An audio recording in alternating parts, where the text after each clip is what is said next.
शिव महापुराण की कथा कहती है, दक्ष प्रजापति के पुत्रों को देवऋषि नारद ने भजन में लगा दिया। एक बेटी हुई जिसका नाम था स्वधा। क्या नाम है उसका? जम के बोलिए जरा, स्वधा। जितने लोग कथा सुन रहे हैं आस्था चैनल पर, पंडाल में, फेसबुक यूट्यूब पर, तर्पण शिव महापुराण में इस नाम का उच्चारण 5 बार आप लोगों को करना है। ये स्वधा दक्ष प्रजापति की बेटी है और पितरों की धर्म पत्नी है।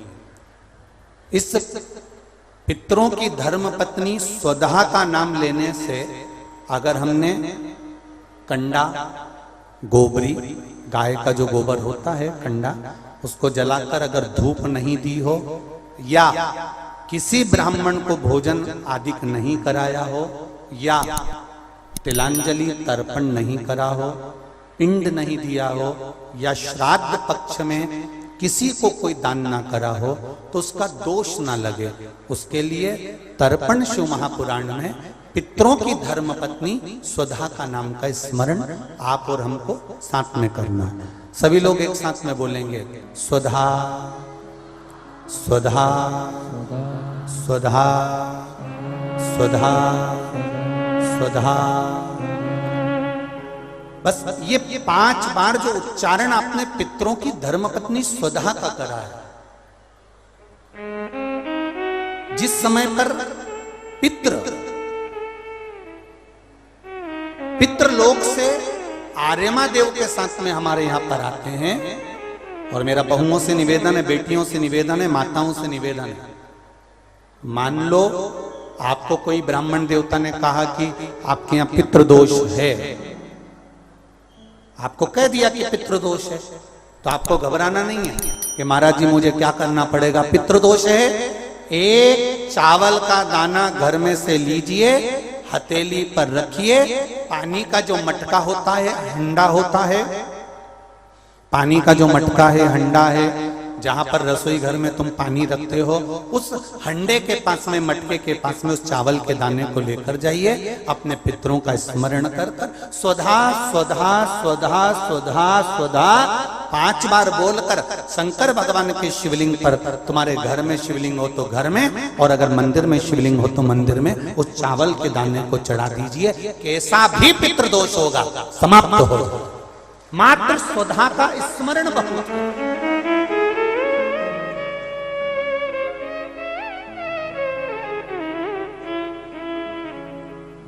हम तो उनसे भी कहेंगे जिनका बार बार एक्सीडेंट होता हो, जो बार बार गिरते पड़ते रहते हो, बार बार एक्सीडेंट होता हो, बार बार उनको चोट लगती हो, बार बार, और उनको भी कहेंगे जिनको सर्दी की बीमारी या दमे की बीमारी या श्वास की बीमारी, उनसे भी कहेंगे कि श्राद्ध पक्ष में एक चावल के दाने का प्रयोग स्वधा नाम से अवश्य करें। चलने में दम नहीं भराएगी, श्वास नहीं भराएगी, और दूसरा जो सर्दी का जिसको कोटा होता है, बार बार सर्दी हो जाती है, निमोनिया हो जाता है, कफ बना रहता, उनके लिए भी स्वधा नाम का स्मरण। महाराज स्वधा नाम का स्मरण। दक्ष प्रजापति के घर में बेटी का जन्म हुआ जिसका नाम था स्वधा। स्वधा का जन्म लेते ही स्वधा श्वेत वस्त्र को धारण करती थी।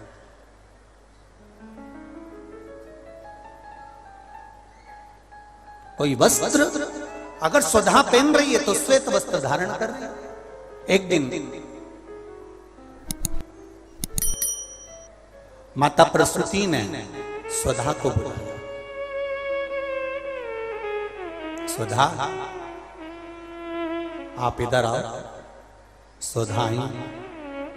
हाँ मां।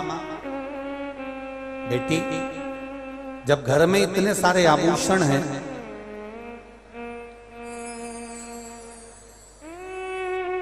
और घर में इतने सारे आभूषण जब रखे हुए हैं, तो तुम उन आभूषणों को धारण क्यों नहीं करते? उन आभूषणों को क्यों नहीं पहनते? घर में इतने सारे वस्त्र रखे हैं तो तुम उन वस्त्रों को धारण क्यों नहीं करते?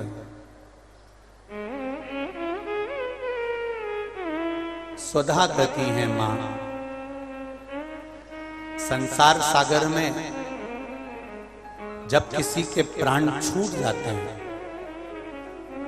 और प्राण छूटने के बाद वो जीवात्मा अगर अच्छी जीवात्मा है तो वो देवलोक चली जाती है, जो बुरी जीवात्मा है वो भटकती रहती, भटकती है।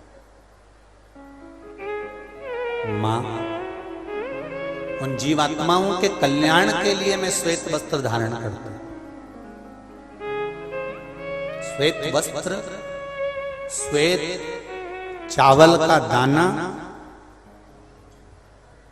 श्वेत दूध, श्वेत दही, श्वेत शकरखंड, श्वेत पुष्प, श्वेत जनेऊ, श्वेत वस्त्र, ये मेरे शंकर भगवान को अति प्रिय लगते हैं। उसका कारण है कि उनको पितरों को मुक्ति देना पड़ती है, पितरों को मोक्ष देना होता है।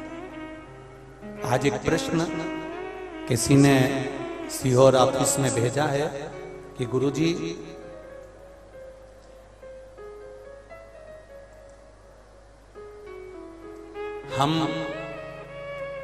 हमको श्राद्ध पक्ष में हम जो ब्राह्मण को भोजन कराते हैं या हम किसी को भोजन कराते हैं तो वो हमारी जीवात्मा को क्या वो मिलता है? क्या विचार है भाई? अशोकनगर वालों बोलो जरा जल्दी से। प्रश्न भेजा है किसी ने। हम अगर किसी ब्राह्मण को भोजन करा रहे हैं, हम किसी को भोजन दे रहे हैं तो वो हमारी जीवात्मा को मिलता है? 3 प्रश्न हैं और तीनों प्रश्न का उत्तर जरा देखिएगा, बड़ा ध्यान रखना। और जिसने प्रश्न करा है उत्तर प्रदेश से, वो ध्यान से सुनना भाई। हमने ब्राह्मण को भोजन कराया, हमने संत को भोजन कराया, हमने गुरुजी को भोजन कराया, तो वो मिलेगा? पहले तो ये अंदाजा करिए कि आप भोजन दादा ससुर के नाम से करा रहे हो तो दादा ससुर का नाम लेना पड़ेगा। बोलो सही है कि गलत है? गोत्र बोलना पड़ेगा। उसका कारण क्या होता है कि हमने पत्र लिखा और ये पत्र लिखकर हमने इसको मोड़कर हमने वो डाकघर के डब्बे में डाल दिया। हमने नाम लिखा, पता लिखा, पिन नंबर लिखा, एड्रेस पूरा लिखा, मोबाइल नंबर पूरा लिखा और हमने डब्बे में डाल दिया। अब पूरे अशोक नगर में चौराहे चौराहे पर ढेर सारे डाकघर के डब्बे लगे। इन सब डब्बों में से चिट्ठी इकट्ठी होती है, एक जगह पर आती है, बड़े डाकघर में पहुंचती है, बड़े डाकघर में से छटकर फिर एड्रेस पढ़ा जाता है। एड्रेस में तुम्हारा नाम पढ़ने का बाद में पहले ये पढ़ेंगे कि पिन नंबर क्या है, फिर पढ़ेंगे कि शहर का नाम क्या है। उसमें लिखा होगा गुना और गुना का पिन नंबर डाला होगा तो चिट्ठी को छाट छाट कर अलग रखते जाएंगे। अब गुना में ये चिट्ठी बड़े डाकघर में जाएगी, बड़े डाकघर में चिट्ठी पहुंची गुना के। अब वहां पर बैठकर छाटा गया कि बजरंग कॉलोनी के पास कौन रहता है, तो एलआईजी के पास कौन रहता है, तो चारभुजा नाथ जी के पास कौन रहता है, तो राजेश्वर मंदिर के पास कौन सा रहता है, कौन से वार्ड में रहता है, उसको छाट कर अलग रखा जाएगा। फिर वहां के डाकघर वाले व्यक्ति को, उस डाकिया को वो दिया जाएगा और उससे कहा जाएगा कि ये चिट्ठी पहुंचा दो। अब जरा प्रोसेस देखिए, डाली थी अशोकनगर में, इतने सारे डब्बों में इकट्ठी होकर एक डब्बे की चिट्ठी एक जगह पर इकट्ठी हुई बड़ी डाकघर में।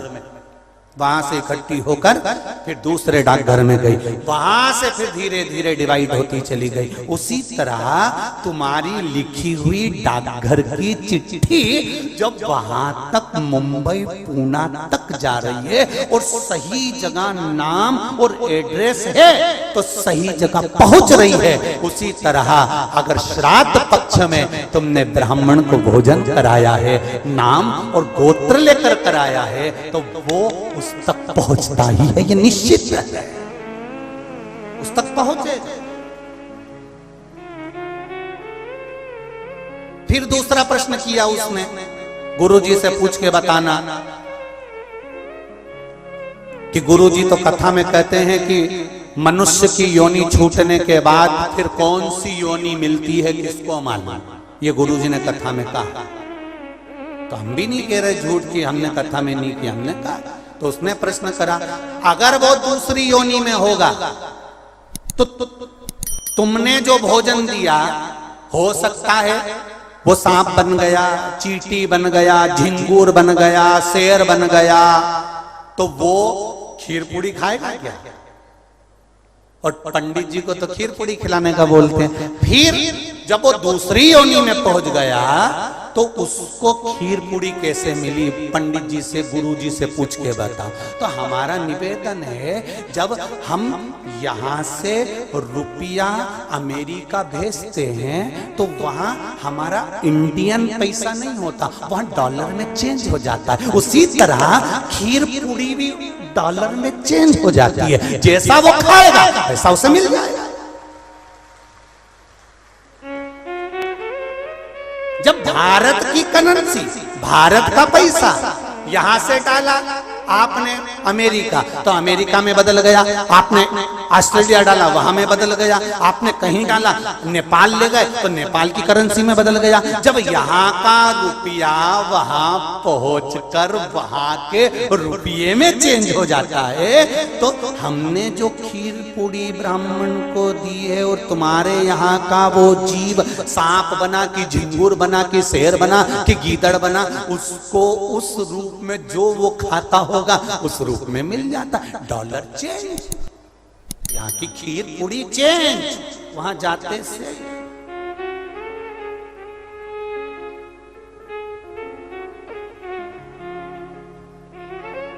फिर तीसरा प्रश्न लिखा, अगर हमारे घर के पूर्वज शिव महापुराण की कथा सुन सुन के तर गए तो फिर हम श्राद्ध काय को करें?